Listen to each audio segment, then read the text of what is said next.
పితృతర్పణం అనేది ఇంత పెద్ద ప్రక్రియ ప్రాసెస్ ఉంది. ఈ ప్రాసెస్ అంతా ఉన్నప్పుడు వీళ్ళు ఇవన్నీ చెయ్యలేకనా చేతకాకనా కారణం ఏదైనా కావచ్చు, మొత్తం కూడా తీసుకొచ్చి స్వయం పాకం ఇచ్చేస్తే అయిపోతుంది అంటారు. అసలు దీనికి ఇది నిజంగానే దాని ప్లేస్లో ఇది రీప్లేస్ చేయగలుగుతుందా?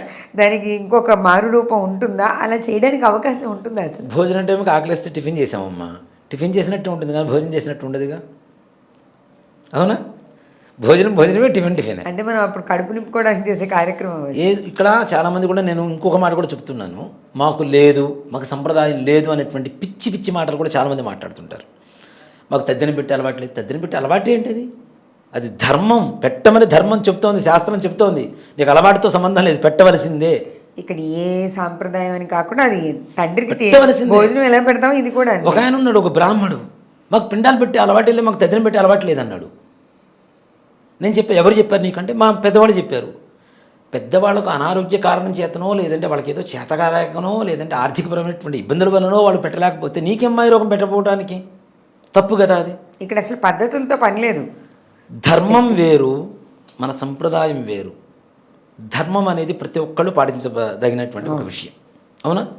ఇప్పుడు నిజంగానే ధర్మం లేదు, నీకు అలవాటు లేదు, కానీ పుట్టినరోజు మాత్రం కొత్త బట్టలు వేసుకోవడం, కేకులు కట్ చేయడం, 10 మంది ఫ్రెండ్స్ని తోడబలుకోవడం, హోటల్స్కి వెళ్ళడం, సినిమాలకు వెళ్ళడం, ఇంకా అవకాశం ఉంటే పబ్బులకు వెళ్ళడం, ఇవన్నీ తిరగడం మాత్రం నీకు పెద్దవాళ్ళు చెప్పారా? పెద్దవాళ్ళకు ఉన్నాయా మరి ఇవన్నీ? వాళ్ళకి ఏమి మరి నువ్వు ఎట్లా చేస్తున్నావు? ఇదంతా ఎక్కడి నుంచి వచ్చింది మరి? నీకు కొత్త సంప్రదాయం ఎక్కడి నుంచి వచ్చింది?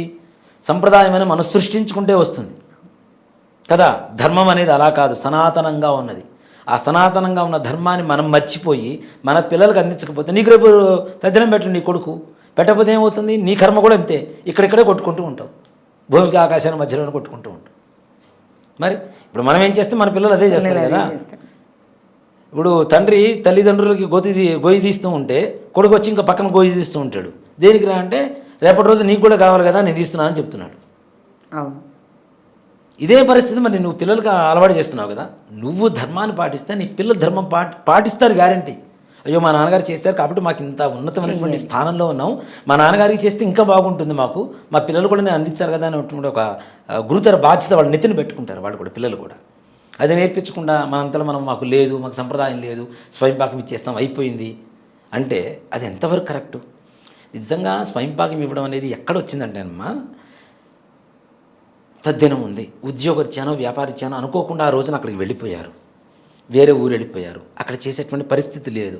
ఆ సమయంలో కనీసం బ్రాహ్మడికి స్వయంపాకం ఇస్తే మా నాన్నగారు ఆత్మసంతృప్తి కలుగుతుందేమో అనేటువంటి ఒక భావనతో ఇస్తున్నటువంటి స్వయంపాకాన్ని అదే శాస్త్రంగా మార్చేశారు. అంటే తప్పనిసరి పరిస్థితుల్లో చేసే పనిని ఇదే శాస్త్రం, ఇదే తప్పనిసరి అనే పరిస్థితికి తీసుకొచ్చేశారు. అది చాలా పాపం కదా. తప్పనిసరిగా తిలతర్పణం. అందుకనే నేను చెప్తున్నాను కాదు, ఈ నెలలో ఈ మహాళాయపక్ష అమావాస్య రోజున మా హనుమత్ ప్రత్యంగర వారాహ యజ్ఞస్థలి ఏదైతే ఉందో అక్కడ సామూహికంగా తిలతర్పణ కార్యక్రమాన్ని నేను ప్రారంభించబోతున్నా. మొట్టమొదటిగా ఎవరింతవరకు చేయలేదు ఇట్లాంటి కార్యక్రమాలు.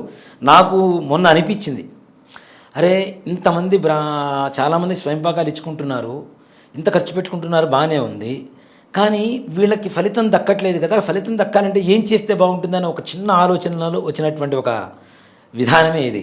అనుకున్నా, ఒక 10 మంది బ్రాహ్మణులు, ఒక 4 బ్రాహ్మణులు కూర్చోబెడదాం, వరుసను అందరినీ కూర్చోబెడదాం, ఒక వరుస ఇద్దాం, అందరికి ఒక పేపర్ ఇద్దాం, ఆ పేరు వచ్చినప్పుడు వాళ్ళతో సంకల్పం చెప్పించేసి తిలతర్పణం విడిపించి తర్వాత స్వయంపాకం ఇప్పిద్దాం కనీసం అన్నటువంటి ఒక ఆలోచన వచ్చింది. కనీసం ఫలితం అన్న దక్కుతుంది వాళ్ళు చేసే ఆ కాస్త. నాకు నిజంగా బాధ అనిపించింది, ఎందుకంటే నేను మా నాన్నగారి తద్దిన పెట్టినా, మా అమ్మగారి తద్దిన పెట్టినా చాలా మనస్ఫూర్తిగా పెడతానమ్మా. ఒక పండగలాగా చేస్తాం మా ఇంట్లో. తప్పనిసరిగా మా అక్కచెల్లెళ్ళు, మా బావలు, మా మేనల్లుళ్ళు, మేనగోడళ్ళు, నా కొడుకులు, నేను, నా భార్య అందరం ఒక పెద్ద పండగలాగా చేసుకుంటాం. అంటే వీళ్ళందరినీ చూసిన ఆత్మ వస్తుంది అనేటువంటి మనం నమ్ముతున్నాం కదా. పిండ ప్రదానం చేస్తున్నప్పుడు విక్రి పిండం, కాకి పిండం బయటపెట్టినప్పుడు అది వచ్చి తీసుకెళ్తుందని చెప్తున్నాం కదా. అంటే ఆత్మ వచ్చినప్పుడు వీళ్ళందరినీ చూస్తే ఆనందంగా ఉంటుందా లేదా? అందుకోసం మనం ఆ సాంప్రదాయం నమ్మినప్పుడు ఆ పెద్ద ఆయన వస్తారు కదా, నమ్మాలిగా, మరి నమ్ముతున్నాంగా మనం.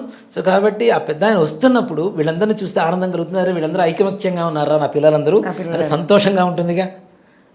అలా చేసుకోగలిగితే ఇంకా మహద్భాగ్యం. అలా చేసుకోలేదు, కనీసం ఇలా తిలతర్పణమైనా వదలండి, చేయండి, తప్పనిసరిగా బాగుంటుంది. ఇంకోటి ఏంటంటే, ఏ తిథి రోజునైతే వస్తుందో ఆ తిథి రోజున చేయడం అనేది ముఖ్యం. అలా కాదు కుదరలేదు ఆ తిథుల్లో కూడా అనుకుంటే ఇందాక మనం చెప్పినట్టుగా అష్టమి, నవమి, చతుర్దశి, అమావాస్య ఈ 4 తిథుల్లో కూడా చేసుకోవచ్చు. ఇప్పుడు కొంతమందికి అమావాస్య కుదరకపోవచ్చు, ముందుగా ఏదో ప్రయాణం తప్పనిసరి అయి ఉండొచ్చు, దాని ముందు రోజు చతుర్దశి వస్తుంది, లేదా 5 రోజులు 6 రోజుల ముందు అష్టమి నవములు వస్తాయి.